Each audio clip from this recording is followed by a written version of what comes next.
তোকে একার দেখার লুকিয়ে কি মজা, সে তো আমি ছাড়া কেউ জানে না। রাত আর ঘৃণায় তের মস্তিষ্ক ফেটে যাবার জোগাড়। তিক্ততায় গলায় বিষাক্ত হয়ে যাচ্ছে। বরাবরের মতো এবারও আরেকটা বেশি অসভ্যতামি পেল জাঙ্কুকের কাছ থেকে তে। তারই বল, এই লোকের সাথে কথা বলাটা ওর সবচেয়ে বড় বল। তিক্ত হৃদয় থেকে বরাবরের মতো সে একই শব্দই বেরিয়ে এলো, ছি।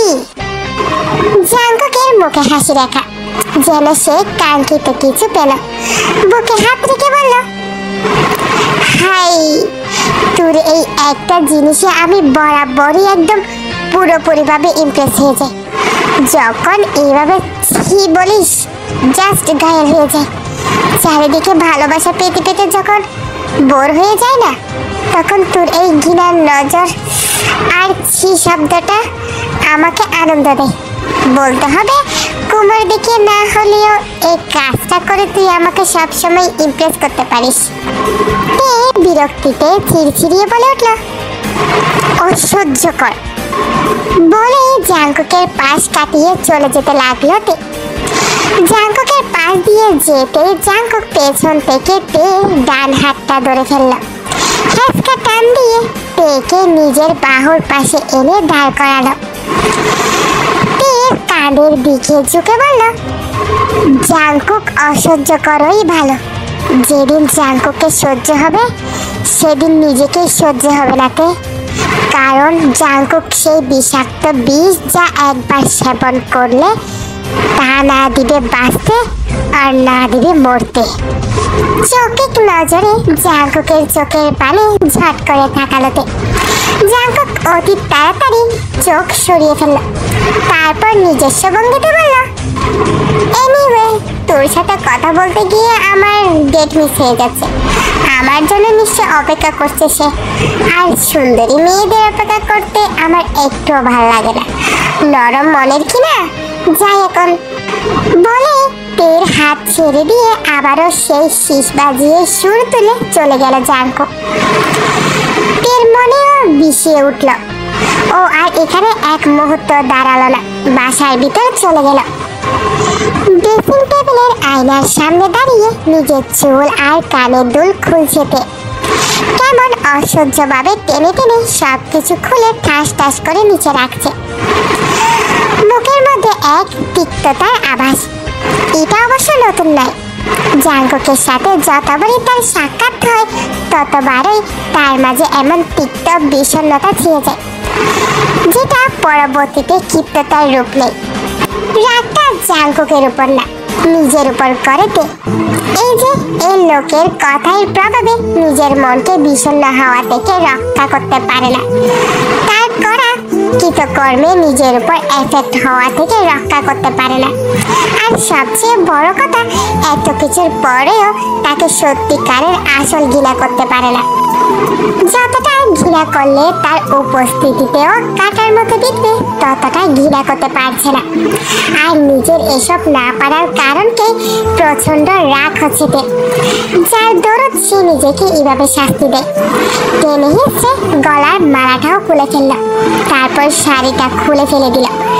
কাপড় পাল্টে বিষণ্ণ বনে বেলকনিতে সে গ্রিল গেছে চেয়ারে বসতে। রাত তখন অর্ধরাত।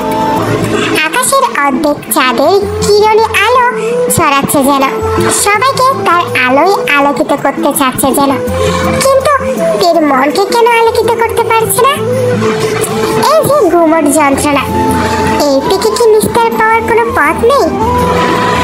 এর ভেতরের সত্তাটা যেন জবাব দিল, না, নেই।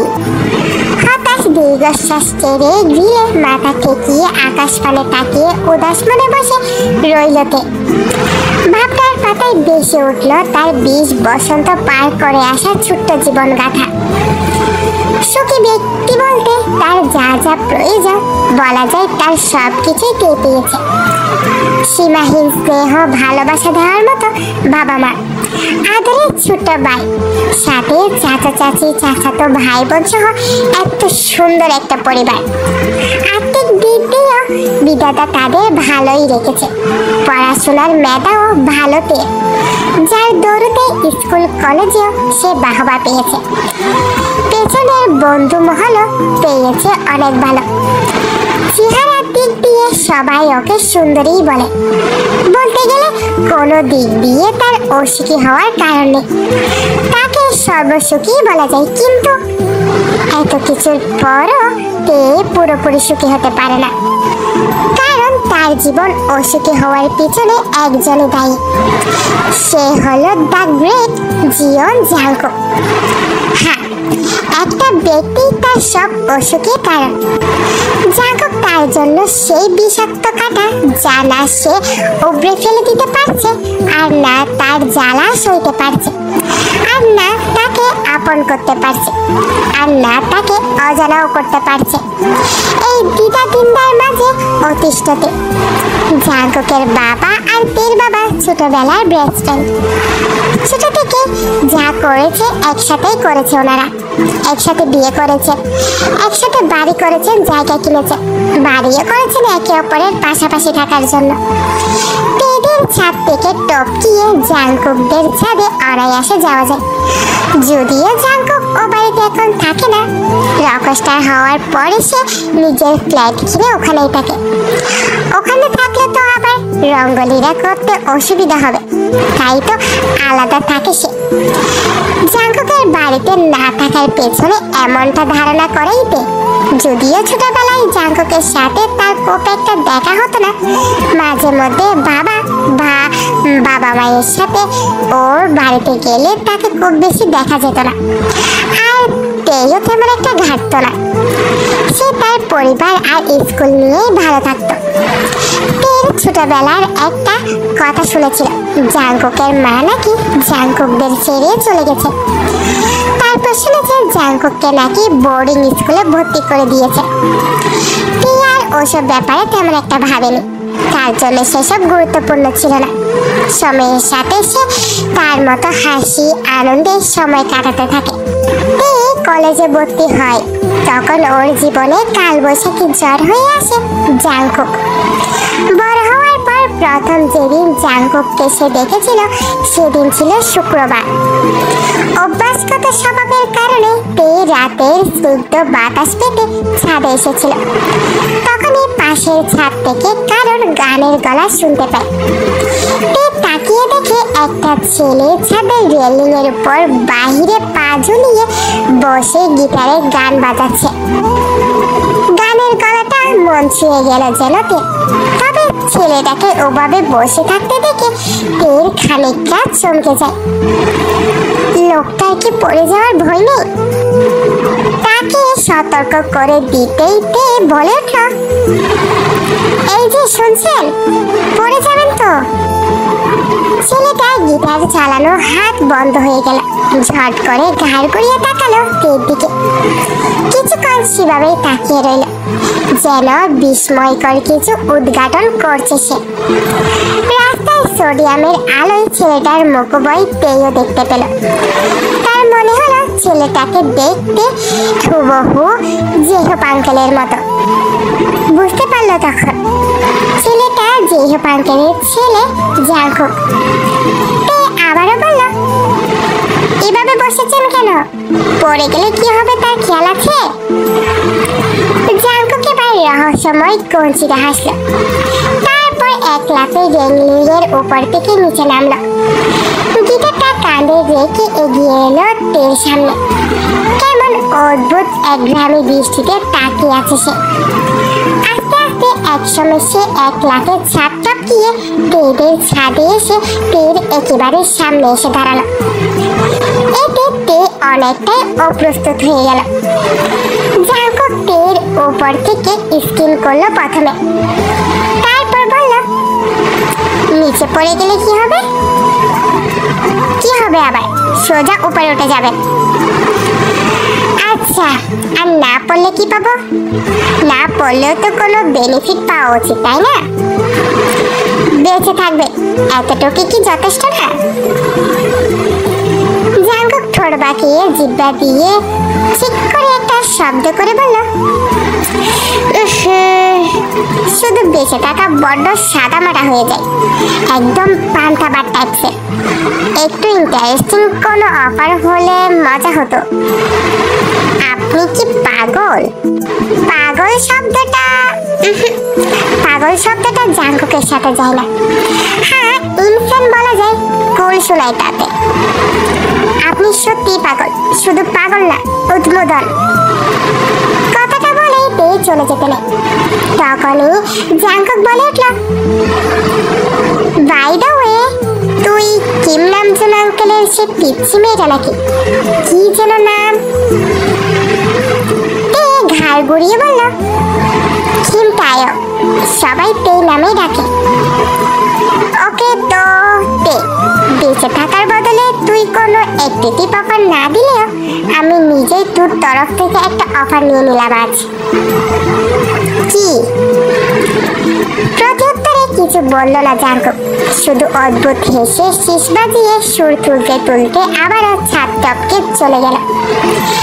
সেদিন কিছু বুঝতে না পারলেও জাঙ্কুক তার অবচেতন মনকে অজান্তেই নাড়া দিয়ে গিয়েছিল।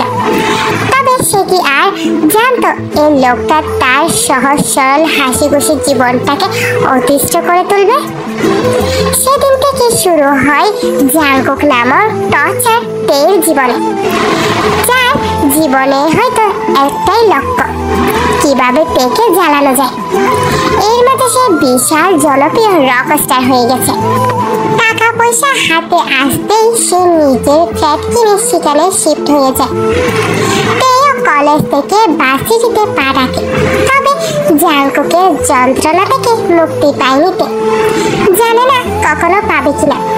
এই তিক্ততা ছাপিয়ে মিষ্টিটা কখনো আসবে কিনা তাও জানে না তে। পরদিন জিমিনের বিয়ে ঝাঁকজমকপূর্ণ আয়োজন শুরু হয়েছে। তেদের বাড়ির লনেই বিয়ের আয়োজন করা হয়েছে। সারা বাড়ি ঝমঝমাট অবস্থা। চাচাতো বোনের বিয়েতে আনন্দ করার ইচ্ছা তেরও কম না। তবে তার ইচ্ছেকে বালি পড়ল যখন দেখল জাঙ্কুক নামের ব্যক্তিটি উপস্থিত। কারণ সে জানে এই ব্যক্তি থাকতে তে শান্তি পাবে এটা কখনোই সম্ভব নয়। এমনটা হলে ধরনে আজই কেটে যাবে নির্ঘাত। তের ভাবনার ব্যতিক্রম মোটেই হলো না। তাকে দেখতেই জাঙ্কুক তার মহানতা প্রদর্শন রীতিমতো শুরু করে দিল। জাঙ্কুকের পরনে সব সময়ের মতো সেই আলট্রা জাতীয় পোশাক, যা তার ব্যক্তিত্ব নাকি রকস্টার লোক। সব সময়ের মতো এক গাদা সুন্দরী কন্যার বিলে তলিয়ে আছে জাঙ্কুক। তাদের অবহে নিজেকে পুলকিত করছিল জানা। তা দেখে তের মেজাজ বরাবরের মতো বিগড়ে যায়। তার বিগড়ানো মেজাজকে আরো তুঙ্গে তুলতে জনাব জিয়ন জাঙ্কুক চট করে তের সামনে এসে হাজির হলো। প্রতিবারের মতো চশমা নামিয়ে তেকে আগা করে স্ক্রল করে নিল। তে বিয়ের জন্য হালকা গোলাপি রঙের লেহেঙ্গা পরেছে, সাথে একটু মেকআপও করেছে। জাঙ্কুক স্কিন করে নিয়ে কিছুটা গর্বিত ভঙ্গিতে বলল, বাবা, তোর স্পিড আছে বলতে হবে। মানে একবার না পারলে দেখো শতবার ওয়ালা স্পিড আর কি। কাল কোমর দেখিয়ে ইমপ্রেস করতে পারিসনি তো আজ এই শৌখিনা সুন্দরী স্টাইল ট্রাই করেছিস? আবার দেখি গালগুলো পুরো লাল লাল জোকারের মতো সাজছস, নাকি বয়ফ্রেন্ড কামড় দিয়ে আবার লাল করে দিয়েছে? আহা! দুষ্টু সুরে কথাটা বলে তের বাহুতে ধাক্কা মেরে চোখ টিপ মারল জাঙ্কুক। আর তেও যথারীতি রাগে দুঃখে খেপে গিয়ে বলল, ছি, আপনি যতটা নোংরা আপনার চিন্তাধারাও তেমন নোংরা। সবাইকে কি আপনার মতো ভাবেন নাকি? Of course not. জাঙ্কুক একটাই, জাঙ্কুকের মতো কেউ নেই, না আছে না কখনো থাকবে। সবাইকে আমার মতো ভাবার প্রশ্নই আসে না। তা যা বলেছেন, আপনার মতো নির্লজ্জতা রোজ রোজ পয়দা হয় না। এই যে সবার সামনে বেশরমের মতো রাসলীলা করে বেড়াচ্ছেন। এখানে ছোট বাচ্চা মই মুরব্বী আছে, তাও আপনার একটুও চক্ষু লজ্জা হচ্ছে না। এমন এক্সট্রিমিট লেভেলের নির্লজ্জ বেহায়া হওয়া তো কোনো চারখানিক কথা না। সবার পক্ষে কি আর এমন করা সম্ভব? এই কথাগুলো খোঁচা মারা আর অপমান করার উদ্দেশ্য হলেও জাঙ্কুক সেটা নিজের প্রশংসা হিসেবে নিয়ে গর্বে গদগদ হয়ে লেখা শুরু করল। থ্যাংক ইউ তে, তুই বুঝলি আমার মহত্ব। জানিস এত বড় অ্যাচিভমেন্ট আজ পর্যন্ত আমার জন্য সহজ ছিল না। দিন রাত অনেক মেহনত করতে হয়েছে আমাকে। গত কয়েক বছর যাবৎ মাথার ঘাম পায়ে ফেলে খাওয়া না খাওয়া ছেড়ে অক্লান্ত পরিশ্রম করে আজ এই সফলতা পেয়েছি আমি। এত বড় সফলতা পেয়েও কখনো বিন্দু মাত্র অহংকার করিনি আমি। এটা আমার মহত্ব কিনা তুইও আর বেশি প্রশংসা করিস না, আমার আবার লজ্জা করে।